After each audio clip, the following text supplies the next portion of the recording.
Assalamualaikum warahmatullahi wabarakatuh.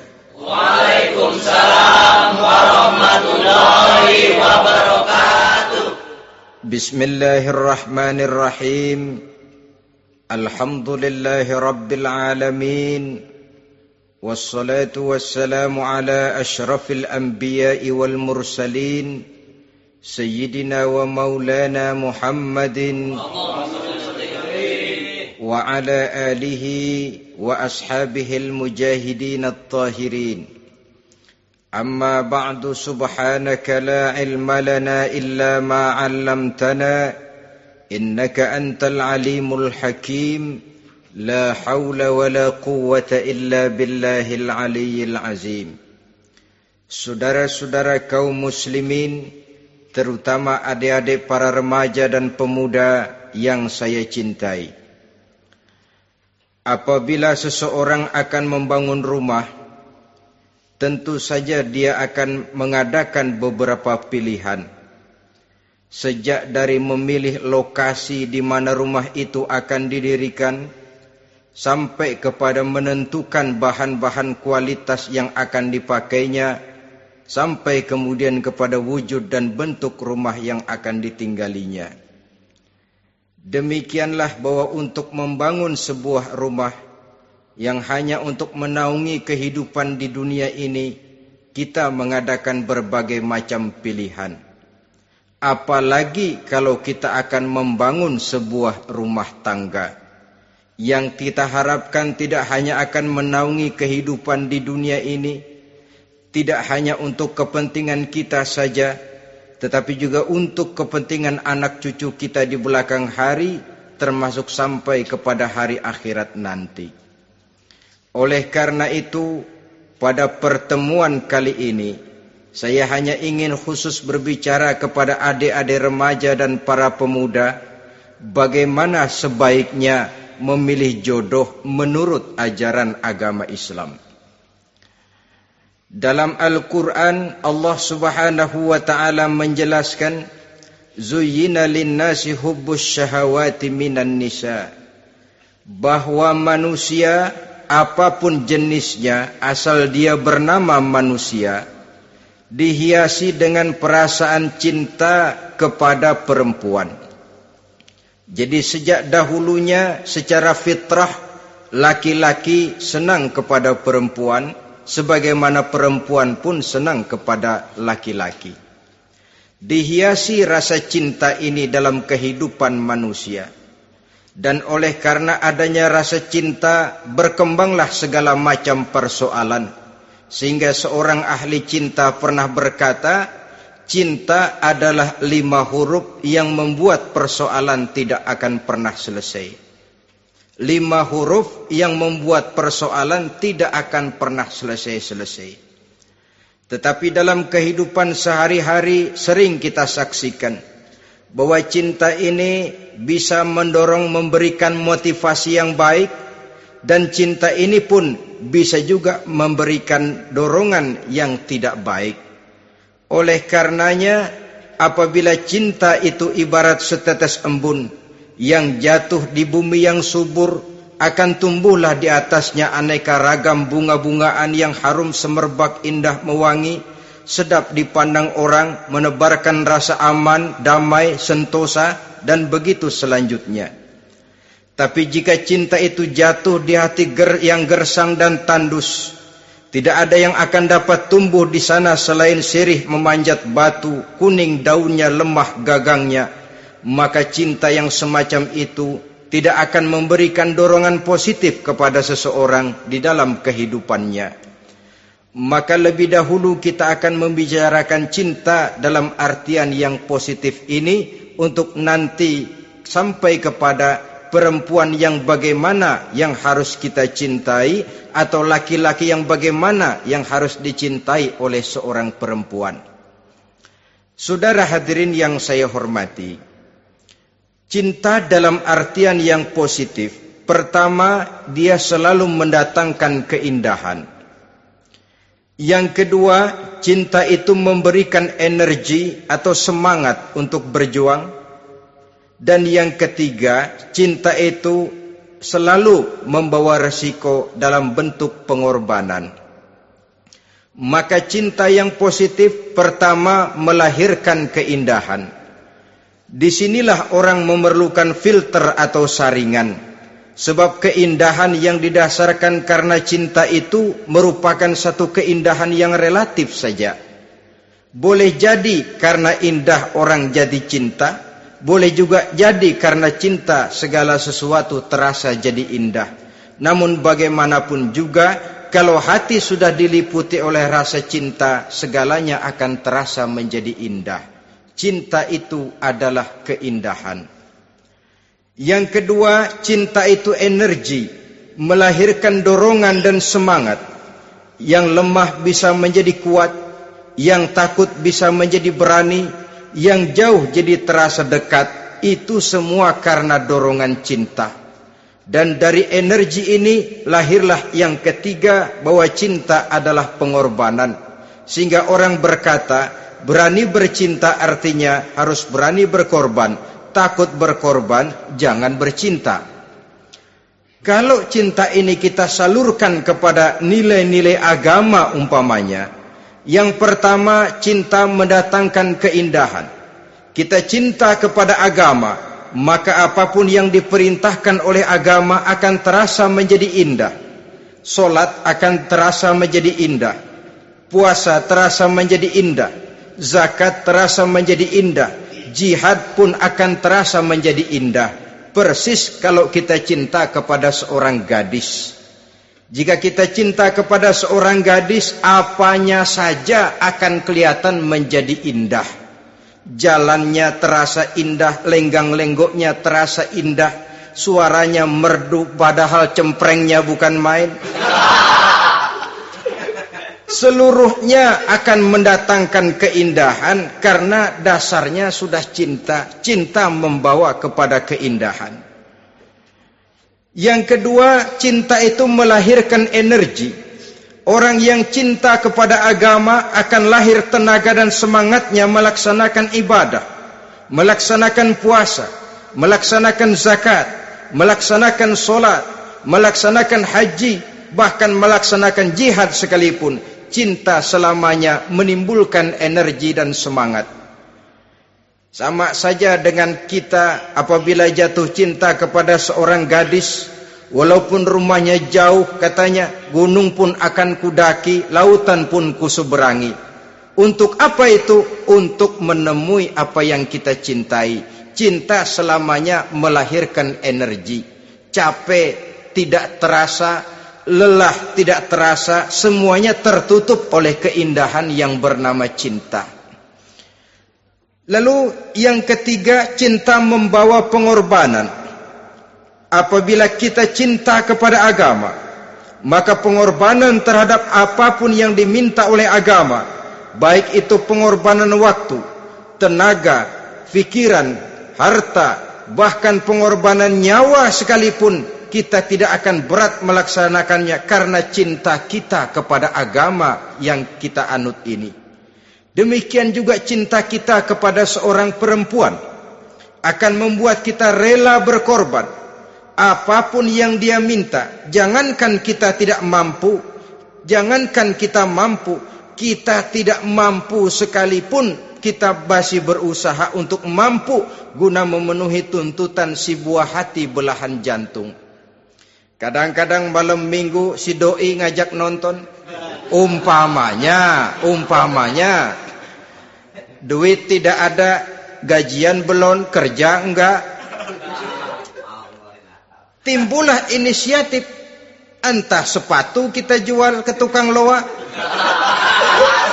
entah celana mampir dulu ke tempat lain. Yang penting kita berkorban untuk memenuhi permintaan si buah hati belahan jantung. Ketika itu pengorbanan sudah tidak kita rasakan lagi. Bahkan pengorbanan yang paling pedih sekalipun, dalam gurau, dalam bercanda misalnya, dicubit kita oleh kekasih kita, pedih bukan main, terkelupas kulit, mengalir darah, bukan nangis, nyengir. malah kadang-kadang minta tambah dicubit lagi. Itulah romantikanya cinta, sanggup membuat orang berkorban, melahirkan energi dan semangat, menambah keindahan dalam kehidupan, sepanjang dia dalam artian yang positif. Kalau demikian masalahnya, di dunia yang penuh dengan perbenturan nilai sekarang ini, orang sering salah jalan bagaimana memilih jodoh untuk membangun rumah tangga yang bahagia. Jangan lupa bahwa membangun rumah tangga ini bukan hanya untuk 1-2 bulan, bukan hanya untuk 1-2 tahun, bahkan bukan cuma untuk kehidupan dunia, lebih daripada itu pun untuk menunjang kebahagiaan di akhirat. Oleh karenanya, memilih jodoh bukan satu hal yang mudah, bukan satu hal yang bisa dilaksanakan sambil lalu, tetapi memerlukan penelitian, memerlukan pengamatan yang mendalam. Apa petunjuk agama tentang itu? Dengan kata lain, bagaimana seharusnya seseorang memilih jodoh dalam kehidupannya? Ini tentu saja sumbangan moral buat adik-adik remaja dan para pemuda yang lagi kebingungan memilih jodoh, atau barangkali buat bapak-bapak yang kepengen nambah lagi.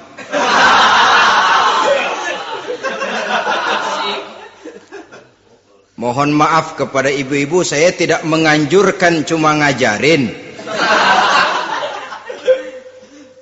Yang pertama, menurut Nabi, nikahilah perempuan itu karena rupanya, karena hartanya, karena keturunannya, dan karena agamanya. Ada 4 motif utama di sini. Pertama, memilih jodoh, lihatlah rupanya. Lagian siapa yang kepengen dapat jodoh rupanya nggak karu-karuan? Cari rupa yang cantik, indah, dan menawan. Namun jangan lupa, saya katakan di zaman di mana sering terjadi benturan nilai seperti sekarang ini, orang sulit untuk mendapatkan keaslian. Di mana teknologi sudah sedemikian canggih, di mana ilmu kedokteran sudah sedemikian maju, maka berbagai macam rupa bisa dibentuk dengan apa yang dinamakan operasi plastik misalnya. Yang pesek bisa dibikin mancung, kuping yang kelebaran bisa dibikin sedang, pipi yang kembung sebelah bisa dibikin rata, janggut yang tidak menarik bisa dibikin bak lebah bergantung katanya. Oleh karena itu, kalau pilihan hanya tertuju kepada rupa yang cantik saja semata-mata, kita sudah melakukan satu kesalahan yang sangat besar. Sebab apa? Diperingatkan oleh Nabi melalui hadis Ibnu Majah, Bazar dan Baihaqi dari Ibnu Umar. Janganlah kamu kawini seorang perempuan karena kecantikannya, sebab kecantikan boleh jadi akan mencelakakan. Jangan juga kamu kawini perempuan karena hartanya, sebab kekayaan biasanya akan mendatangkan kesombongan. Tetapi kawinilah karena agama dan akhlaknya, karena itulah yang akan membawa kepada kebahagiaan. Saudara-saudara kaum muslimin, terutama adik-adik remaja dan para pemuda, dikala usia puber, apalagi mata baru terbuka, awal balik namanya, remaja sering kehilangan filter. Pokoknya asal ngelihat rupa yang sudah lemot, denok, geboy, pikiran pun hanyut, malam terkenang, siang terbayang, tidur tak nyenyak, makan tak enak katanya, selalu terbayang wajah si doi. Dikala itu orang kehilangan pertimbangan bahwa rupa yang cantik kadang-kadang sering menipu. Diriwayatkan oleh Imam Ibnu Abbas, satu hari ketika sedang kumpul dengan para sahabat, lewatlah orang dengan potongan potongan orang kaya.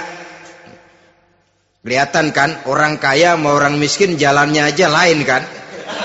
Jalannya saja, jangan gaya hidupnya, jalannya saja lain. Liwat dia, Rasul bertanya kepada seorang sahabat, menurut pendapatmu bagaimana orang yang lewat itu? Kata sahabat, oh, yang lewat ini ya Rasul, kalau dia meminang perempuan pasti diterima. Kalau dia menolong orang pasti berhasil. Kalau dia ngomong pasti didengerin. Kenapa? Orang kaya. Orang kaya ya Rasul. Kalau dia minang, perempuan mana yang kagak bisa menerima kalau dipinang oleh orang kaya?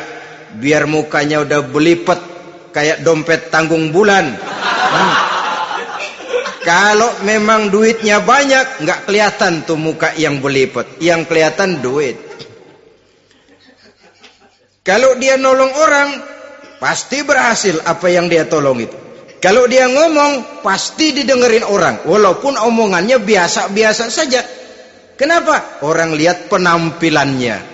Sudah, ketika orang itu lewat, beberapa lama kemudian lewat lagi seseorang yang kelihatannya miskin.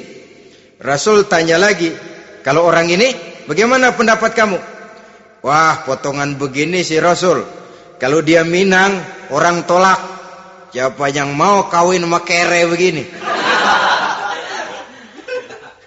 Kalau dia nolong orang, pasti nggak berhasil.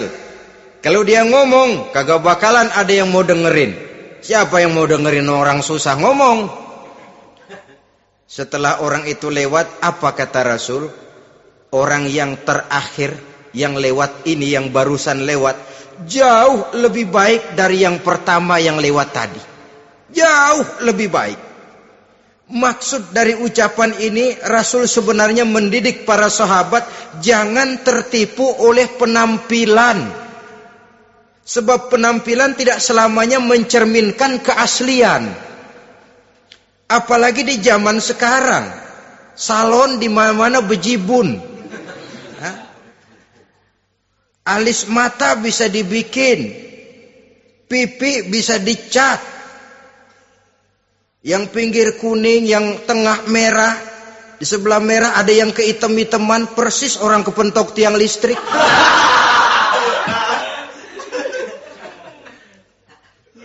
Kecantikan yang artifisial, kecantikan yang bukan alami. Karena itu silakan saja cari yang cantik, tapi jangan terpaku sampai di situ. Sebab kecantikan di samping dia mudah berubah oleh pergeseran masa dan pertukaran waktu, ternyata penampilan tidak selamanya mencerminkan keaslian. Lain hari seorang sahabat pernah mengadu, "Ya Rasul, ada apa? Inna imraati la turaddu yadul lamis." Ya Rasul, istri saya tidak pernah menolak tangan orang laki yang menjamahnya, mengajak salaman kepadanya. Apa jawab Rasul? Ceraiin aja. Tapi hati saya berat ya Rasul, saya cinta betul sama dia. Ya kalau hatimu berat, jaga dia baik-baik. Nah, dari riwayat ringkas ini kita ambil satu perbandingan. Memang punya istri berwajah cantik itu kadang-kadang si malakama kalau imannya tidak kuat. Si malakama. Kita diemin aja, binal, makan hati, nggak aman, nggak tentram. Jangan-jangan saya berangkat ke kantor, dia ngompreng. Buah si malakama, seperti orang tadi, ya Rasul. Istri saya kelihatannya sebenarnya tidak negatif maksudnya ini, cuma bersalaman tapi terlalu ngobrol. La turaddu yadul lamis, tidak pernah menolak orang yang ngajak salaman. Ya sekedar salaman. Tapi kan awalnya dari salaman. Kalau sudah salaman kan strum bisa ngederdet dari tangan situ. Kata Rasul sederhana saja. Ya kalau memang begitu ceraiin. Saya nggak kuat Rasul, saya cinta betul sama dia. Kalau kau tak kuat berpisah dengan dia, jagalah dia baik-baik. Ajar, didik, tanamkan rasa keagamaan di dalam hatinya. Saudara-saudara kaum muslimin, jadi rupa yang cantik tanpa didasari oleh nilai-nilai agama akan membuat seorang suami di rumah tangganya seperti si malakama. Seperti berhadapan dengan buah si malakama kalau tidak diiringi dengan nilai-nilai moral yang luhur dan bekal agama yang tangguh. akan pergi jauh dari rumah rasanya tidak aman, sedangkan di rumah saja siapa yang akan mencari nafkah, dan begitu selanjutnya. Orang tadi jelas berhadapan dengan buah si malakama, didiamkan, makan hati. Sebab maaf, kalau seorang suami sudah tidak punya rasa cemburu terhadap istrinya, itu kan yang disebut dayus. Dan dayus itu jangankan masuk surga, bau surga saja dia tidak dapat.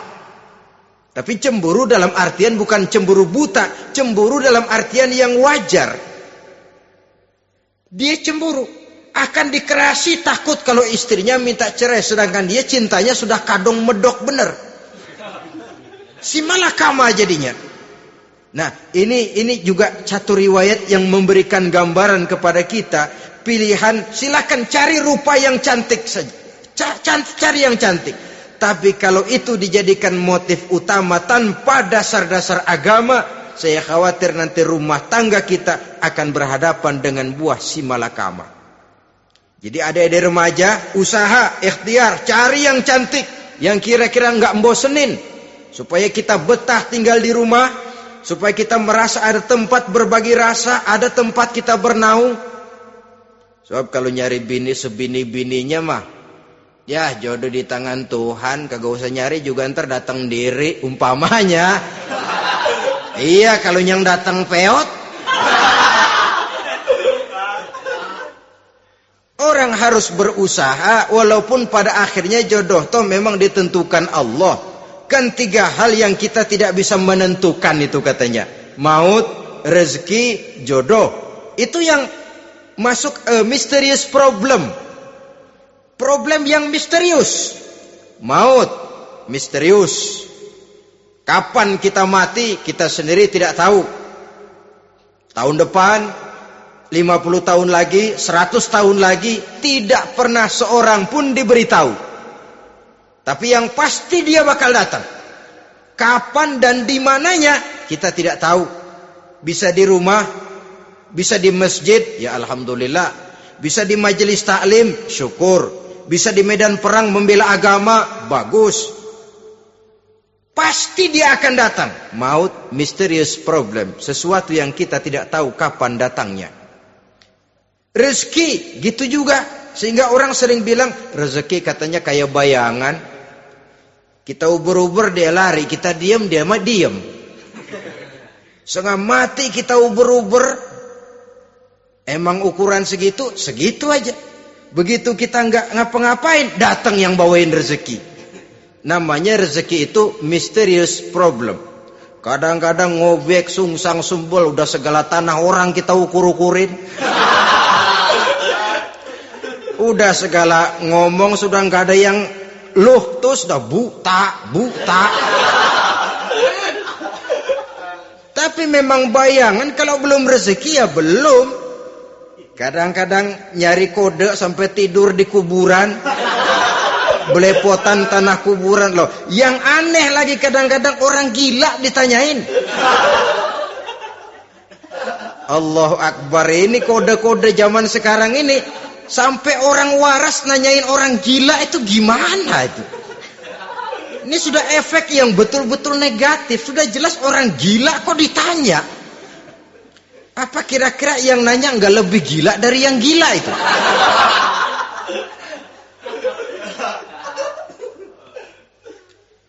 Saudara-saudara kaum muslimin, terutama adik-adik remaja dan para pemuda, jadi silakan saja cari rupa yang cantik, karena dia akan jadi tautan hati, buah hati belahan jantung, tempat kita berbagi rasa, tempat kita pulang dan tinggal di rumah tangga kita. Tapi hendaknya kecantikan rupa itu diiringi juga dengan kecantikan budi. Karena itu cari rupa yang cantik. Ini pilihan utama. Yang kedua, kata Nabi, harta, cari yang kaya. Tetapi jangan lupa, jangan dijadikan pilihan utama. Karena kekayaan sering mendatangkan kesombongan. Apalagi kalau seorang pemuda mendapat istri orang kaya. hidupnya dimodali oleh istrinya, maka biasanya wibawanya sebagai seorang suami akan hilang. Akhirnya komando di tangan istri. Dikala itulah suami tidak lebih daripada prajurit yang taat kepada komando istrinya. Padahal menurut konsep Quran, ar-rijalu qawwamuna 'alan nisa, laki-laki diciptakan sebagai pembimbing bagi perempuan. Kalau nanti suatu saat terjadi benturan, sedangkan modal diberikan oleh istri, terjadilah pengungkitan. Kata istrinya apa? Lu jangan bertingkah, lu kan kawin sama gue modal lu kolor doang.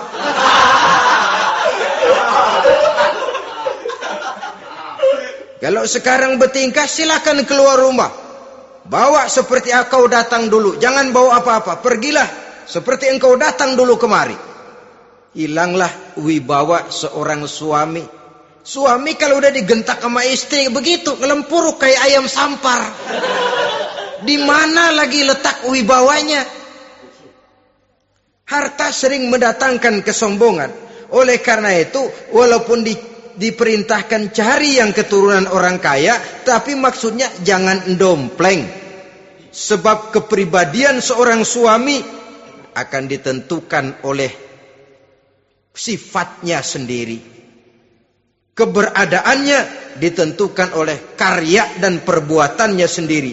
Itulah yang akan menampilkan kepribadian dia dalam kehidupan di masyarakat ini.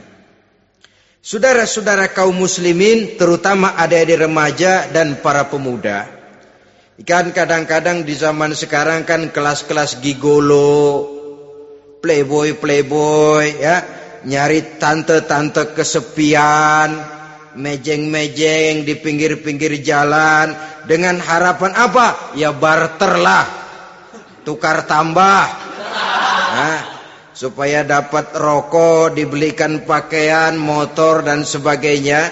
Tapi yang jelas hilang harga diri sebagai laki-laki, dan itu yang paling mahal. Kalau seorang laki-laki sudah kehilangan harga diri, apalagi yang bisa dibanggakan dalam kehidupan ini? Apa artinya naik mobil kalau kepala tertunduk ke bawah? Apa artinya jalan di tengah masyarakat kalau kita tidak bisa menengadah dengan satu kebanggaan?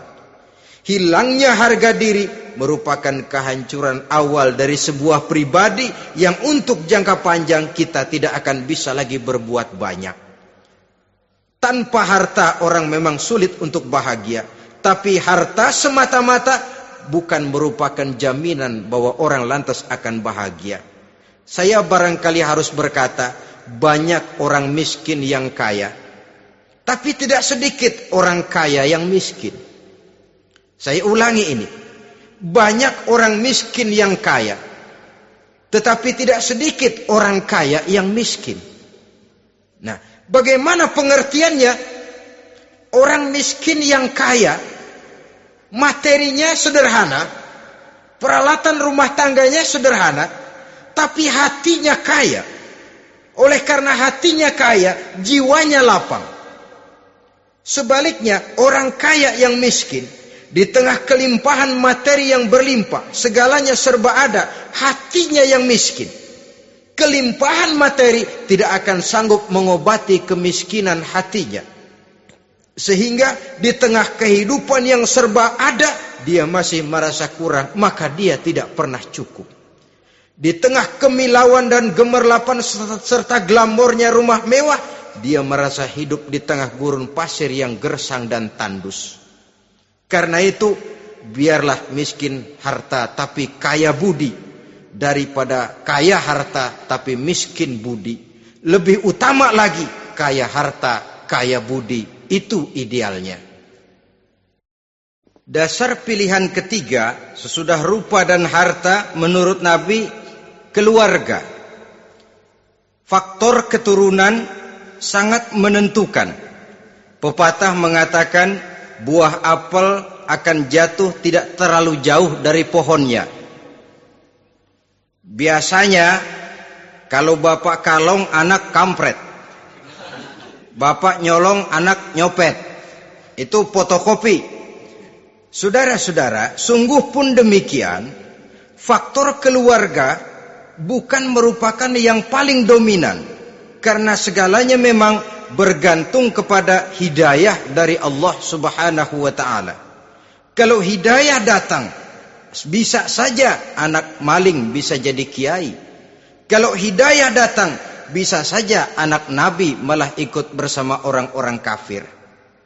Pada akhirnya orang mau besar atau tidak bukan dengan jalan menyempeng kepada keturunan orang lain, tapi ditentukan oleh kepribadian dirinya sendiri. Tidak bisa kita menjadi besar dengan menyebut kebesaran orang lain. Itu sebabnya dicontohkan oleh Imam Ali pada saat beliau berkata, "Laisal fata may yaqulu kana abi, walakinnal fata may yaquluha anadha." Anak muda yang gentleman adalah anak muda yang berani berkata, "Inilah saya." Bukan anak muda yang membanggakan leluhurnya. Ini kan zaman sekarang ini lagi ngetop-ngetopnya lagu-lagu cengeng katanya. Sebenarnya menurut saya bukan cuma lagu cengeng yang jadi masalah. Lagu cengeng cuma satu efek dari sikap yang lebih utama dari itu, yaitu mental cengeng. Kalau mental sudah cengeng, apapun yang kita lakukan akan jadi cengeng. Tidak cuma lagu, kebudayaan yang lahir akan kebudayaan cengeng. Jadi pengusaha cengeng. Jadi pejabat cengeng. Jadi kiai cengeng. Kenapa? Mental cengeng. Di antara mental cengeng itu apa? Mengandalkan fasilitas atasan. Kalau tidak ada fasilitas dari atas, lantas tidak bisa berbuat apa-apa. Cengeng. Menjadi besar bukan karena karier pribadi, tapi karena nasib katrolan. Itu pun termasuk mental cengeng. Sedikit gagal, bagaimana sedikit jalan buntu, sedikit deadlock, lu ngapain lu melulu? Saudara hadirin yang saya hormati, jadi lebih penting dari sekedar lagu-lagu cengeng, saya malah lebih suka bicara mental cengeng ini. Mental yang cepat putus asa. Mental yang tidak mau mengeluarkan usaha maksimal. Mental yang hanya mengandalkan fasilitas. Sedangkan pribadinya tidak lebih daripada pribadi sumuhun dawu, pribadi kulon nuwun, pribadi kumaha juragan wae, pribadi oke bos, pribadi asal bapak senang. Bukankah itu semua merupakan cermin dari mental-mental yang cengeng, yang untuk jangka panjang tidak akan pernah menguntungkan daripada pembangunan bangsa dan negara yang kita cintai ini. Seseorang mau besar atau tidak bukan dengan jalan menyempeng kepada kebesaran orang lain. Bahkan Syauqi dalam sebait syairnya yang lebih tegas mengatakan, wa syarrun nasi zu khumulin iza fakhartahum zakarul jaduda wa syarrun nasi wa khairun nasi zu syarafin qadimin aqama li nafsihi syarafan jadida. Generasi yang paling jelek adalah generasi pemalas. Kalau kelihatan orang lain lebih hebat dari dia, disebut-sebutnya kebesaran nenek moyangnya. Dia sendiri nggak punya prestasi apa-apa. Kerjanya cuma ngandeli kerjanya cuma menggelayuti fasilitas orang tuanya. Tanpa itu dia tidak akan punya nilai dan harga sama sekali. Ini generasi paling jelek. Kalau orang lain kelihatan lebih hebat, dia sebut nenek moyangnya. Lo sih belum apa-apa lo, baru kopral lo. Engkong gua no, komandan Hansip. Engkongnya yang disebutin. Dia sendiri tidak punya prestasi apa-apa. Jadi silahkan saja cari gadis dari keturunan keluarga yang baik-baik. Tapi jangan jadikan tendensi utama, jangan dengan niat untuk menyempeng kepada kebesarannya. Tapi paling tidak dengan niat agar mudah-mudahan dari benih yang baik ini akan lahir keturunan-keturunan yang baik pada akhirnya nanti. Itu yang kita harapkan. Bukan lalu dengan pertimbangan, mertua gue bos nih, kali aja begitu gue kawin dia mampus. Ini semua warisan kan jatuh kemari semua. Kalau itu niatnya sudah jelas salah. Kita mencari perempuan dengan keturunan-keturunan yang baik dengan berharap agar anak-anak kita nanti yang akan merupakan benih cucunya akan melahirkan kebaikan-kebaikan seperti leluhurnya dulu. Saudara, pilihan yang keempat kata Nabi, agama. Ini yang paling inti. Kenapa? Agama itu motivasinya moral. Di sini segalanya ditentukan. Rupa yang baik, harta yang banyak, keluarga yang luhur. Kalau sudah dilandasi oleh agama yang rapuh, bahkan tidak beragama sama sekali, ketiga hal di atas tadi hanya akan mendatangkan malapetaka. Sekarang kan kita tertipu oleh penampilan. Padahal penampilan belum tentu kenyataan.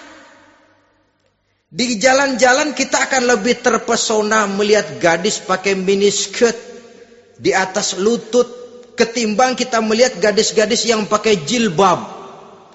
Kalau sudah pakai jilbab keliwat, yang usil banyak banget, bau sorga nih. Bau sorga katanya.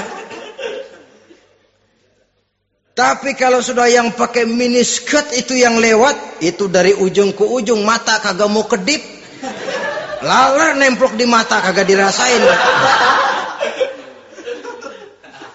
Kita terpesona oleh penampilan zahir, padahal penampilan belum tentu memantulkan hal yang sebenarnya. Tapi memang itulah watak manusia. Watak manusia, saya katakan manusia tanpa kecuali. Tetapi bergantung kepada pemikiran jangka pendek atau jangka panjang.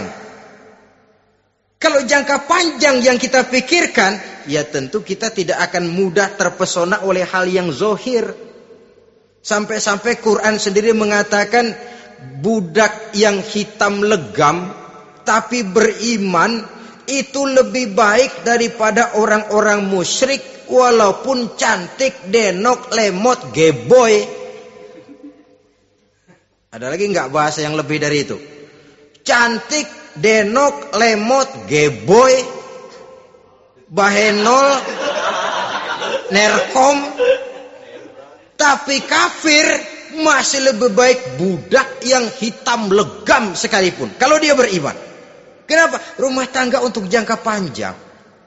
Sebab itu Islam tidak membolehkan kawin campuran dengan lain agama. Walaupun ada ayat yang mengatakan boleh kawin dengan ahlul kitab. Tapi sebagian mufassir menjelaskan bolehnya kawin dengan ahlul kitab itu dalam kondisi darurat. Dalam kondisi normal tidak bisa. Kenapa? Kalau sudah berlainan agama akan terjadi kerancuan rumah tangga untuk jangka panjang. Bagaimana membina dalam keharmonisan di rumah tangga? Bagaimana nasib anak-anak nanti? Kadang-kadang ada keluarga, kami sih keluarga modern. Anak-anak kami berikan kebebasan untuk milih agama apa saja. Bapaknya Islam, istrinya Kristen, anaknya ada yang Hindu, Buddha. Bagus nih, keluarga pecel namanya. Bagaimana keluarga modern bisa seperti itu? Padahal seorang suami bertanggung jawab di hadapan Allah. Dia akan ditanya tentang istrinya. Dia akan dimintakan pertanggungan jawab tentang anak-anaknya.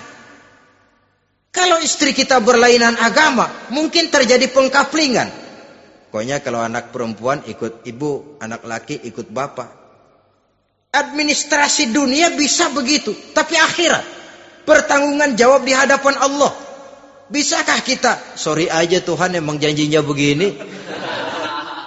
Saudara hadirin yang saya hormati, oleh karena itu budak legam hitam kalau beriman masih lebih baik daripada orang-orang yang tidak beriman walaupun cantik dan mempesona. Kenapa? Ini faktor agama. Ya buat 1-2 bulan bisa terwujud rumah tangga yang tentram. 2-3 tahun mungkin masih bisa bertahan, tapi sampai kapan? Sampai kapan itu akan terwujud? Pada akhirnya akan muncullah dilema yang akan sulit buat diatasi. Oleh karenanya motif agama dijadikan stres oleh Nabi. Fasfar bizatiddin taribat yadak. Pilih agama sebagai titik sentral, sebagai pilihan utama. Kalau agamanya kuat, walaupun rupanya sederhana, tapi karena nilai agamanya kuat, dia bisa menyenangkan hati suaminya. Dia bersolek untuk kepentingan suaminya. Dia taat kepada suaminya. Harta, dia anak orang kaya untuk membantu perjuangan suaminya. Tapi kalau tidak ada modal agama, rupa yang cantik bisa menyengsarakan suami. Apalagi kalau suami kere. Istrinya sudah cantik, kaya ataupun tidak kaya kadang-kadang. Udah, suaminya suruh ngempuk di rumah, bininya yang kerja. Ya kalau kerja mendingan kalau dikerjain itu.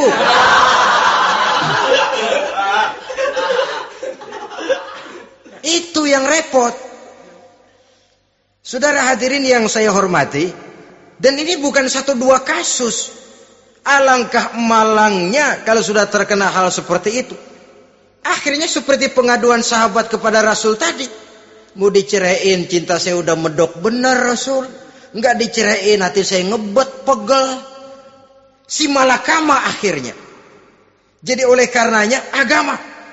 Kalau dia cantik, walaupun miskin, agamanya kuat, dia bisa memelihara kehormatan diri. Dia kaya, agamanya kuat, hartanya disalurkan di jalan Allah. Karena itu, agama jadikan pilihan utama. Dan ukuran agama itu bukan cuma jilbab loh. Ya kadang-kadang ada juga yang jilbabnya nggak pernah lepas, tapi kadang-kadang akhlaknya lebih binal dari yang kribo. Ada cuma sekedar kamuflase saja, itu pun penampilan, sekedar penampilan saja. Cuma dari segi aurat ya memang lebih baik dan lebih utama, dan saya kira lebih mengundang penasaran toh. Duren kalau udah dibuka kan kelihatan isinya. Emang udah begitu. Udah. Tapi kalau masih rapat, itu yang rasanya kita pengen buka. Timbul tantangan. Gue pengen tahu isinya. Rasanya juga begitu. Sama saja dengan baju. Kalau dibungkus rapat di plastik, ditaruh di etalase, adanya di toko serba ada. Tahu kita barang mahal nih. Biar punya duit, kita mau nawar ragu-ragu, takut nggak cukup. Tapi kalau barang sudah dibuka di jalanan, diobral di pinggir jalan, murahan, 1.003 masih dicampur odol. Yang begitu sih biar nggak punya duit, kita berani banget tanya, nawar, megang lagi nyemek. Berat duit nih bang. Kenapa? Barang sudah terbuka. Jadi saudara-saudara, syukur kalau keempat-empatnya ini jodoh terkumpul dalam jodoh yang saudara cari. Sudah rupanya cantik, kaya, keturunan orang baik-baik, agamanya kuat. Nah, surga dunia tuh. Yang begitu cari. Kalau ada yang begitu, saya juga mau nambahin satu lagi.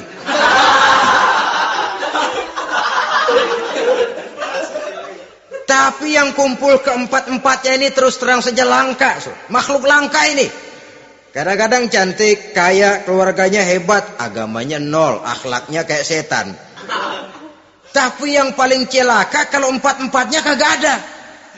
Rupanya jelek, melarat, bapaknya biang maling, kagak beragama lagi. Apanya yang mau dipilih? Mampus saja mendingan.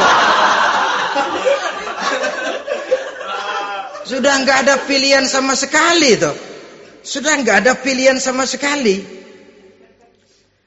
Saudara hadirin yang saya hormati, terutama adik-adik remaja. Nah, lalu apa motivasi agama dalam pembinaan ini apa? Agama ini kan memberikan contoh bahwa perempuan yang baik itu, yang kita ingin jadikan dia sebagai ideal dalam pencarian jodoh, tandanya 3. Iza ra'aitaha sarratka, kata Nabi. Kalau dipandang, dia bisa menggembirakan kamu. Kan ini yang penting buat seorang suami. Kalau saudara nanti jadi suami, punya istri yang jadi partner setia mendampingi suaminya. Kalau dilihat, nggak membosenin. Kenapa? Dia berdandan untuk nyenangin hati suaminya. Enggak bosenin. Kan kadang-kadang ada bini kalau kita pulang demek aja fotonya.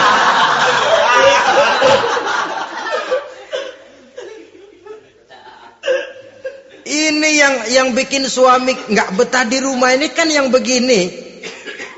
Adapun perempuan yang beragama, apabila dipandang oleh suaminya, dia pandai menyenangkan hati suaminya.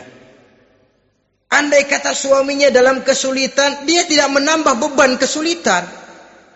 Paling tidak dia bisa memberikan satu bantuan moral. Bantuan moral untuk mengurangi beban kesulitan daripada suaminya. Suami pulang dagang rugi, kata istrinya, romantika bang. Sekali-sekali lah, masa selamanya dagang mau untung. Besok siapa tahu untung lebih besar. Kan meringankan toh. Kadang-kadang enggak, suami pulang dagang dari pasar panas, rugi. Sampai rumah bini pidato. Pletar-pletor. Lu dagang rugi, emang lu laki goblok.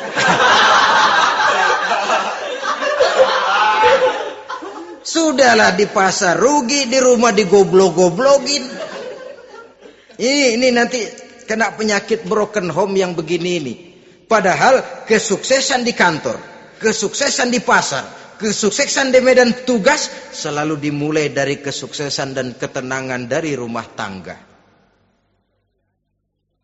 Dia berhias untuk kepentingan suaminya, tidak terlalu berlebihan, dan suaminya pun pandai menghargai istrinya dengan kata-kata yang menimbulkan gairah dan semangat.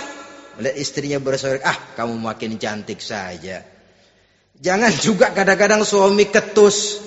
Ngelihat pulang kantor, lihat suaminya, istrinya dandan rapi. Tumben lu mau bekasin apa? Mau bekasin katanya. Artinya apa ini? Pandai mengembirakan, bisa tenggang rasa, bisa berbagi rasa. Sehingga suami merasa ada tempat dia bertukar pikiran. Ada tempat dia membicarakan persoalan. Dialog dalam kehidupan berumah tangga itu sangat diperlukan. Iza ra'aitaha sarratka, kalau dipandang dia sanggup mengembirakan kamu. Dikasih uang 500 senyum, 5.000 pun ketawa. Menggembirakan.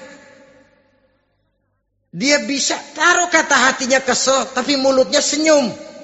Nah ini yang sulit ini. Senyum tapi kesel, kesel tapi senyum. Kadang-kadang istri itu kan kalau sudah kesel, suami pulang nggak bisa dia menyembunyikan kekesalannya.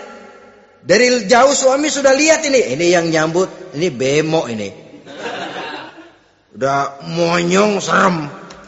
Saudara hadirin yang saya hormati, yang kedua, bila diperintah dia taat. Ini pengaruh agama. Sehingga Nabi mengatakan, "Lau amartu li ahadin ayyasjuda ila ghairiha, la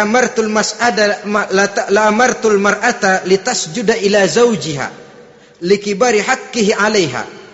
Andai kata saja boleh aku memerintahkan manusia untuk sujud kepada sesama manusia, pastilah aku perintahkan perempuan untuk sujud kepada suaminya. Kenapa? Karena besar hak suaminya kepada dirinya. Untung sujud kepada manusia tidak boleh. Andai kata boleh, perempuan disuruh sujud sama suaminya. Ini tidak perlu sampai sujud, cium tangan saja minta ridho suami. Kadang-kadang perempuan sekarang berat. Paling banter setahun sekali lebaran doang. Laki pulang sembahyang tubruk, cium tangan, minta redo, nangis segala macam. 3 hari habis lebaran, beras habis, monyong aja lagi.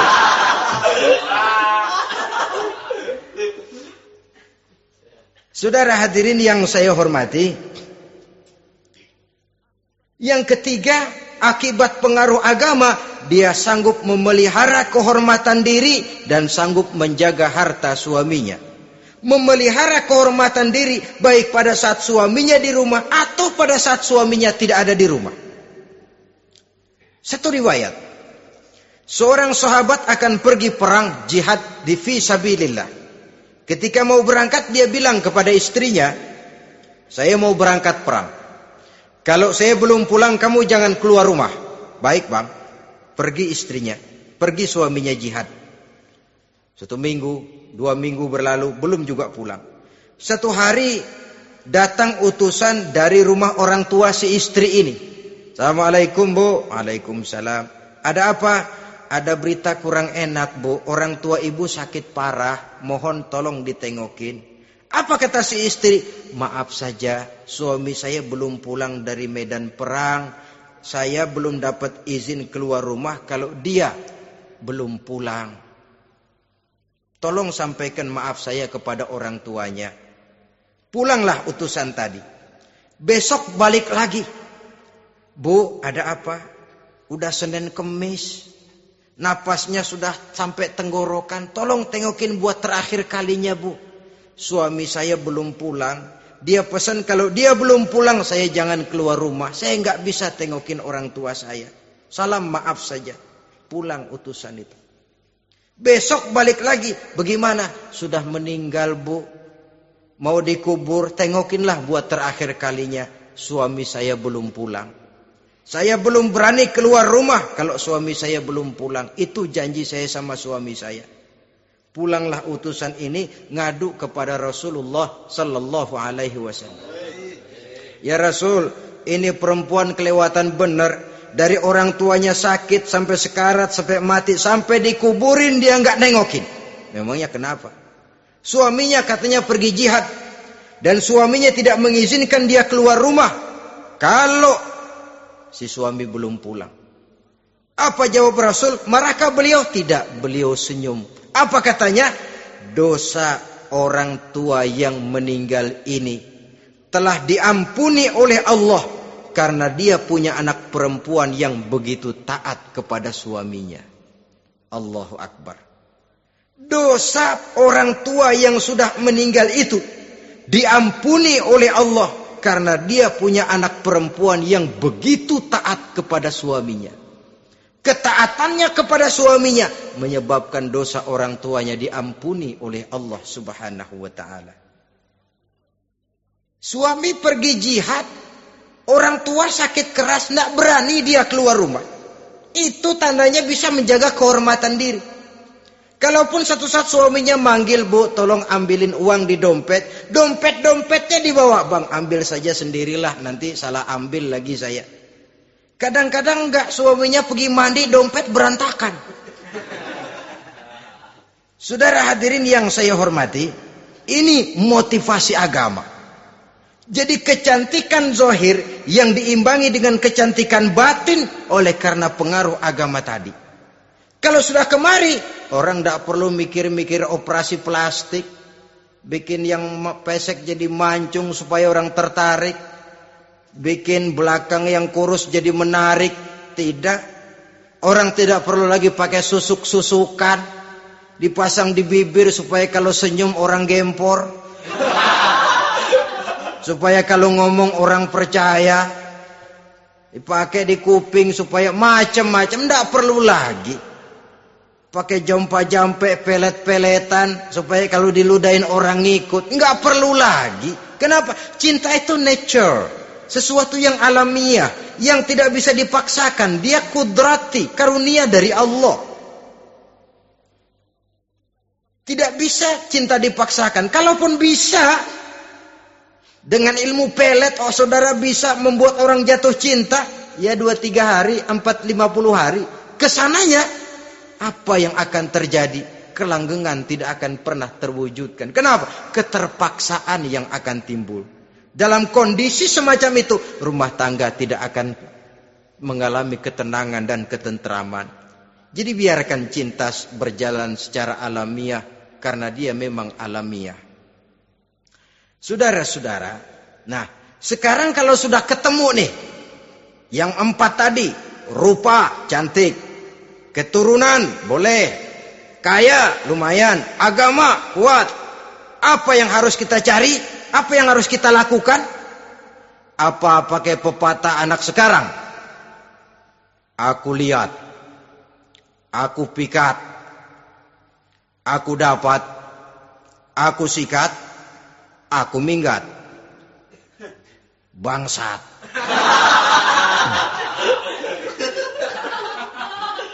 Itu kan ada moto cinta kilat begitu tuh. Cinta kilat katanya. Aku lihat, aku pikat, aku dapat, aku sikat, aku minggat. Bangsat.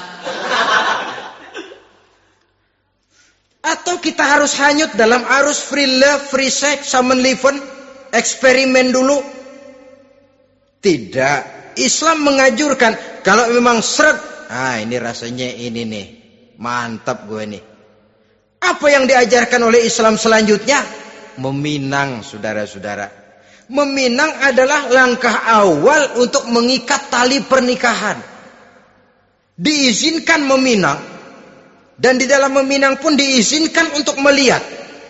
Cuma kalau boleh, ya syaratnya itu waktu melihat itu jangan sampai ketahuan si perempuan yang akan kita pinang itu. Untuk apa kita meminang? Pertama untuk yakin bahwa perempuan yang kita inginkan ini sudah kumpul syaratnya itu, tidak ada cacatnya.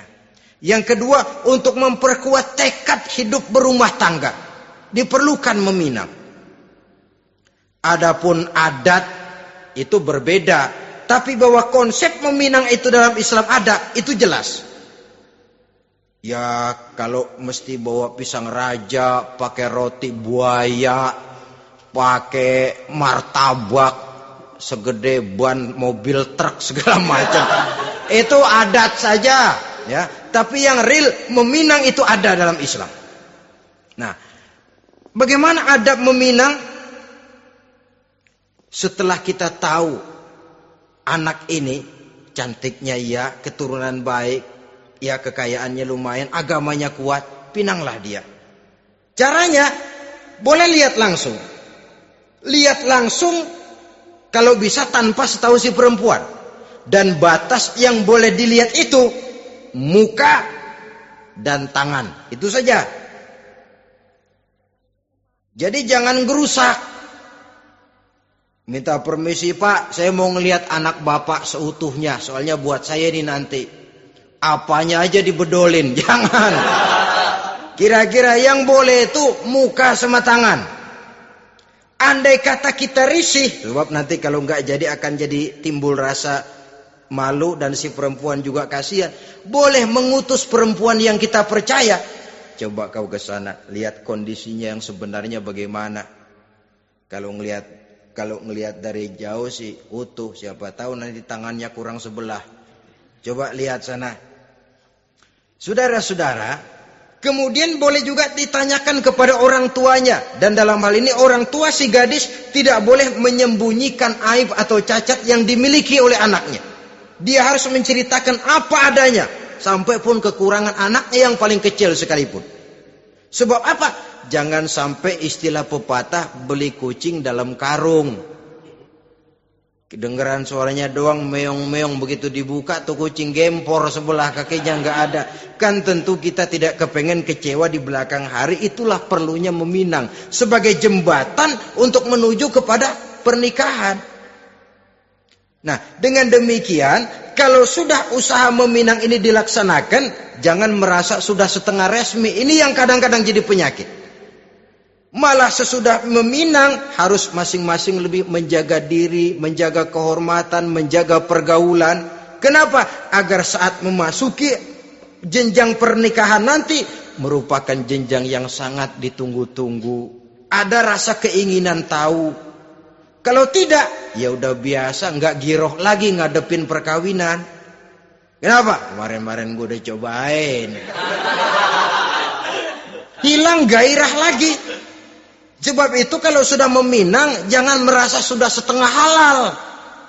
Udah minang ini Kadang-kadang orang tua juga konyol. Sudah dipinang, diumbar. Lu mau kemana keda lu udah pinang? Padahal meminang itu cuma langkah awal. Sedangkan selanjutnya harus lebih berusaha menjaga kehormatan diri sampai pada saat nanti pelaksanaan pernikahan.